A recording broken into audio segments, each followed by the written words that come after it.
Hello guys, konnichiwa, annyeonghaseyo. Andito naman si Arbshinko para sa isang panibagong NFT game. Okay, so guys, meron tayong bagong lalaroin which is si Blade of God X. So meron silang nagaganap na event which is yung beta test nila at matatapos yon at the end of May 28. Okay, so matagal-tagal pa yon, may isang linggo pa tayo para mag-grind at para maglaro. So ano nga ba yung makukuha natin kay Blade of God X? So kay Blade of God X, pinaka dito guys is yung itong token nila. Pero ito gagamitin din natin to for minting ng NFT. So tulad na lang netong sa akin, meron na akong 9 na pwedeng i-mint. So kailangan ko nga netong T-Bog X, okay? Kailangan ko ng T-Bog X para ma-mint tong mga to. So meron na akong mga legendary. Okay, 3 na yung legendary natin. Wala pa tayong UR yun kasi yung pinaka highest rarity. So sana makakuha na tayo ng UR na pwedeng i-mint. Meron na akong UR. Okay, dito sa Soul Core. Ayan ito. Meron tayong UR. Ang kaso, ayan pag pinaka gold yung border niya, UR siya. So nakuha ko talaga siya and makukuha nyo siya sa summon. So libre nyo lang naman ito makukuha guys. Okay, so ang kailangan nyo lang talagang gawin dito is i-grind at laruin. So ayan, itong mintable kailangan nyo makakuha nito. Okay, makakuha kayo niya kapag nilaro nyo to. Malalaman nyo na pwede siyang i-mint kapag ganyang kumikinang-kinang siya. Pero kapag yung yung hindi siya kumikinang, hindi siya pwede i-mint. Okay, alam ko at the end of test mangyayari is magre-reset siya, pero sana itong mga i-mint natin hindi siya mawala. Okay, alam ko hindi talaga to mawala kasi nga i-mint natin. Medyo limited pa lang yung yung kaya kong i-mint or i-convert na token. So ang kailangan nyo kasing gawin muna is mag-convert din ng token.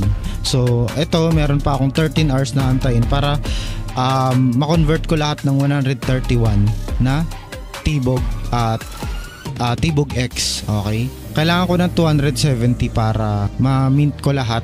Pero ayun, kailangan ko pa ng mas marami pa kasi nga baka mamaya may makuha pa akong UR or kaya legendary, 'di ba? Sana. Okay, so syempre kapag mag-mint kayo, unahin nyo tong mga legendary. Okay, tapos i-reserva nyo muna yung iba nyo kasi di nyo alam kung kailan kayo or kung makakakuha pa kayo ng legendary o hindi na. Okay, so i-prioritize nyo muna yung mga legendary tsaka yung may mga magagandang stats. Okay, so guys, pinaglalaro ko kayo kasi kailangan ko ng member sa Caravan. Ayun yung parang guild nila dito. So yung guild name natin is PGGPH1. So yung PGG stands for Pandesal Gaming talaga yan. So nandun ako kay Pandesal Gaming na guild. So ito yung meron silang unang guild which is napuno na, and then ito meron na naman tayong bagong meron akong ginawang bagong guild which is ayan, kasali na rin yung iba. So meron ng mga ibang sumali na mga taga nasa Discord ni Pandesal. And ayun, kayo inaanyayahan ko kayo na sumali dito sa guild ko kasi may ranking din to kasi gusto ko rin makapasok din sa rank, pero di na ako masyadong umaasa kasi nga medyo na late na ng upload. So ayun, habol na lang tayo kung sakali man mga patak dyan maglaro. Ayan, laruin nyo na to kasi libre lang naman at di natin alam kung ano yung pwede nating makuha pa. Okay, kapag sumali kayo dito, huwag nyo kalimutan mag sign in. Ayan, tapos itong Caravan bonus, tapos ito, lahat yan gawin natin. So paano nga ba kayo makakagawa ng account dito? So punta lang kayo sa website nila. Okay, dito sa bladeofgod.net. Ilalagay ko na lang yung link dyan sa description sa baba.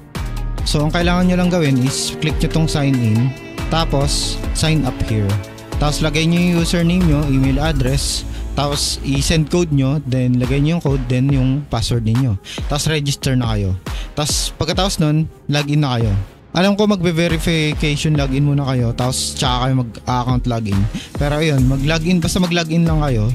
pagka login ninyo, ang kailangan naman ninyong gawin is i-connect nyo yung wallet ninyo sa Immutable Passport. So yung Immutable, punta kayo dito sa passport.immutable.com. So kailangan nyo lang gawin dyan is i-sign in nyo yung Google account ninyo. Okay, so yung Google account na gagamitin nyo dito, yun na lang rin yung gagamitin nyo. Yung gagamitin nyo dito sa Void Labs, yun na rin yung gagamitin nyo sa Blade of God X. Okay, so ganun lang siya kadali. Okay, so kukonect nyo lang yung wallet nyo dyan, tapos isa-sign in nyo yung Google na ginamit niyo. Okay, so after that, download nyo yung BogX. Okay, para ma-download nyo yung BogX, pwede kayong pinaka-recommended ko talaga sa PC, mga PC user, is dito sa Epic Store. Pero pwede kayo mag-download sa Android, iOS, tsaka ayan. Pero wag na dito dito na kayo sa Epic Store. Punta kayo dito sa Epic Store, download nyo lang yan, para siyang Steam. Tapos ayun, pwede nyo ma-download yung Blade of God X. Tapos login nyo lang rin yung account nyo. Pwede nga kayo mag-login using Immutable X na kaagad Basta naka bind na yung Immutable nyo sa Blade of God. Okay, so dito naman sa Twitter nila, follow nyo sila. So ayan, 'di ba? ARPG game. So to train AI agent. So yung pinaka niya dito is yung pinaka character natin dito is meron ng halong AI. Okay? Tapos ayan, backed siya by Delphi Ventures and OKX Ventures. So meron na mga nauna rito, tapos meron silang parang Genesis NFT yata yun na pumatak talaga ng 1.2 Ethereum. So mahal yun, mga nasa 200k din yun, 'di ba? Tapos para makasali kayo sa kanilang Discord, okay, punta kayo dito sa links, tapos Discord. Okay, kasi dito sa Discord meron silang pa-event na kung saan beta streamer. Ang gagawin nyo lang is i-record ninyo yung parang pinaka best gameplay ninyo, tapos i-upload nyo sa Twitter nyo or sa X, tapos tsaka nyo siya ilalagay dito. Okay, so yun yung gagawin ninyo. By the way guys, sa mga hindi pa nakakasali at sasali sa Caravan, okay, sa Caravan, wag nyong kalimutan guys na pumasok dito sa RB5 Elite, tapos dito sa BogX. Dito tayo mag-usap-usap, dito ako mag-a-announce about dito sa BogX. Tapos ayun, meron kasing parang run dito na kung saan gagawin din natin. Okay, ito yata yung Caravan Conflict, tapos may Caravan Campaign pa. Di ko alam basta meron yung parang sabay-sabay tayo. Okay, so sana makasama ko rin kayo dito. And yeah, ang gagawin nyo pala doon, balik tayo doon kay Blade of God X. Ang gagawin nyo is, ang gagawin nyo guys is punta kayo dito sa Bobot Commands. Ayan, so Bobot Commands, kailangan nyo kasing i-bind yung account niyo. So ito na lang yung nyo, kunin nyo yung player bind, tapos account ID, makukuha nyo siya, yung account ID ninyo sa settings, tapos account settings, tapos ito yung account ID ninyo, i-paste nyo yan dyan. Tapos yung UID nyo, makikita nyo yan dito sa profile, tapos copy nyo lang, tapos paste nyo dito sa UID, tapos tsaka nyo i-enter. Tapos mabibigyan na kayo nun ng parang dito, katulad ko, merong role. Okay, so leader of Caravan ako, so kayo magiging member of Caravan kayo. And then yeah, para makasali rin kayo sa mga dito, sa mga giveaways, tapos sa whitelist nila, tapos yun sa iba pang mga events nila dito. So habol na kayo kasi May 28 pa naman, May 22 pa lang. So meron pa kayo parang mga isang linggo na pag-grind. So meron pa tayong isang linggo para mag-grind at kumuha ng mga NFT. Okay, so doon naman sa AI agent, ito, kailangan nyo na ito pero kapag naglaro naman kayo, makakakuha kayo nyan. Tapos simulation training. So kapag nag-simulation training kayo, lalaruin nyo, kumbaga maglalaro kayo, tapos aaralin nyo ng AI. Tapos pwede na kayong makapag AFK. Okay, pwede nyo siyang i-AFK. So papakita ko sa inyo kung paano siya i-AFK.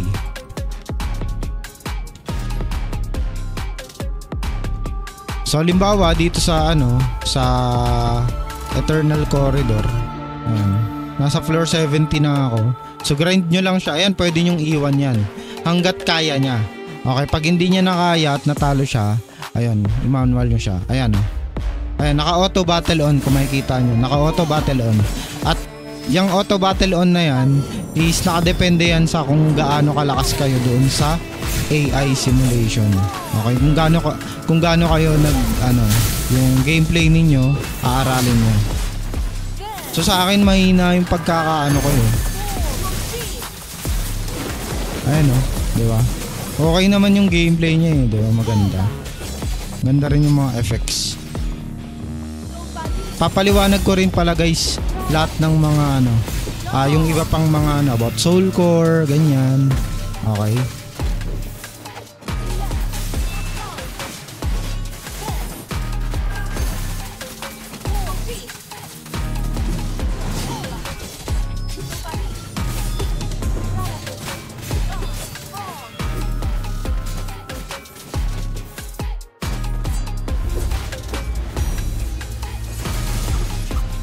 Nag-SS Bang!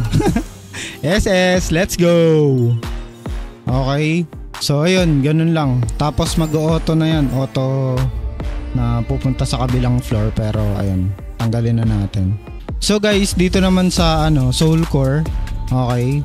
Dito nyo makikita yung mga makukuha nyo or pupulse ninyo. Okay. So kapag may duplicate kayo guys, tapos lalo na kapag pwede siyang i-mint, ayun yung i-develop ninyo. Okay, kapag pwede siyang i-mint, again, pag pwede siyang i-mint, kahit na halimbawa ito napa-level nyo na siya, ito napa-level ko na to ng 20, tapos may nakuha akong level 1 na pwede kong i-mint, ayun yung i-develop ko. Tapos ito yung ipapakain ko. Kasi bakit? Kapag halimbawa dinevelop ko siya, dinevelop ko siyang ganyan, tapos punta kayo dito sa Star Boost, tapos ayan, pwede nyo siyang kunin. Okay, yung na-upgrade nyo na. Tapos kung gaano ka level yun, halimbawa level 14 na yun, yung level 1 ninyo na pwedeng nyong i-mint, magiging level 14. So mapapasa sa kanya yung lahat ng stats or lahat ng ginastos ninyo. Okay? So ganun lang naman yun. So tapos pwede nyo siyang i-upgrade gamit yung ibang mga na-mint nyo. Halimbawa yung mga common, ganyan, pwede nyo quick select. Pero syempre i-prioritize niyo yung pinakamalakas niyo, ganyan. Ako kasi pina-prioritize ko yung pinakamalakas ko. Tapos sa skills naman, dito sa skills guys, katulad ko, so nag-awaken, nag-second na ako. So cancel natin. So eto na ako, sa gitna na ako. Ito, hindi pa ako nag-a-advance ng class, pero eto, nakapag-advance na ako ng class. Tapos yung blue na yung ginagamit kong mga skills, kasi ito yung mas malakas. Panigurado ako dito banda yung parang ito, yung sa advanced class. So ito next na ito na gagamitin ko. So ayun, pinapalakas ko lang siya. Okay, pinapalakas ko, pwede mo i-max level yan. Tapos ang mangyayari dyan kasi guys is itong skill combo. Okay, sa skill combo, ito na yung mga na-pulse natin. Kapag halimbawa ginamit niya tong skill na to, masasamon niya to. Okay, masasamon niya to. Yung skills netong Hela the Soul Reaper. Ayan o, eto. Ayan. Okay, masasamon niya. Okay, or matitrigger niya. Tapos ang ginawa ko guys is guard muna, tapos survival, attack, tapos spirit. So parang kumbaga sunod-sunod. Ito kasing linyang to, sunod-sunod yan guys. Sunod-sunod yung pwede nyong pwede nyong skills nya, lalo na kapag naka-auto. So mas-summon niya tong lahat.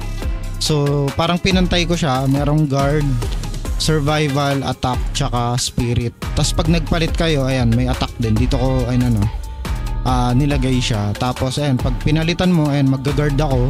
Tapos bigla akong magsu-survival, guard, tapos attack, tapos spirit. Pwede kayong parang pure attack na mga na mga soul core. Tapos ayan, pwede nyo panlagyan yan. Depende yan sa cost. Okay, kasi may cost yan ito 7. So, pag naglagay kayo, may limit yan. So, madadagdagan lang yung limit nyo kapag nagpa-level kayo na nagpa-level. So, ang pinaka-ano lang talaga dito is i-grind nyo talaga. Okay, i-grind nyo lang naman. Di naman siya sobrang tagal na i-grind. Parang mga at least 3 to 4 hours lang na grind. Okay na yun eh. Tapos, kasi may energy dito. Okay, may energy rin dito. Halimbawa, dito. Gusto kong yung sa parang adventure nyo to eh. Ito yung adventure nyo eh. So ayan, pag ginuo ko yan, ayan, may 10 energy na kailangan. So meron pa akong 50. Alam ko everyday marireset to. Okay, so kumbaga ito na yung pinaka gameplay ninyo. Ubusin nyo lang energy. Tapos kapag wala na kayong energy, punta kayo dito sa adventure. Kasi dito hindi kailangan ng energy. Okay, grind nyo yung sa tower. Ito yung sa tower eh. Tapos ito sa Land of Greed, yan. Treasure Rift, Soul Steel Path, Combat Training, and tapos meron pa yung parang PvP eh. Co-op play meron din. Ancient Arena ito. Yung Ancient Arena pala yan. Okay. So, hindi ko alam kung AI. So, mahalaga nga yung AI eh, 'di ba? Na kung saan makakalaban nyo yung ibang kalaban pero AI na yung gumagalaw sa kanila. So depende sa kung gaano nila ginalingan dun sa AI yung makakalaban ninyo. Okay, so ayun, ito makakakuha kayo nyan. Okay, makakakuha kayo ng pang pulse. Ayan, ito yung mga pang pulse eh. So kayo na kumalikot guys, basta wag nyong kakalimutan dun sa caravan. Ayan, sa caravan merong si Fiora. So pasok na natin yan. So first 50 lang to guys. First 50. Okay, so meron na tayong ilan na ba to?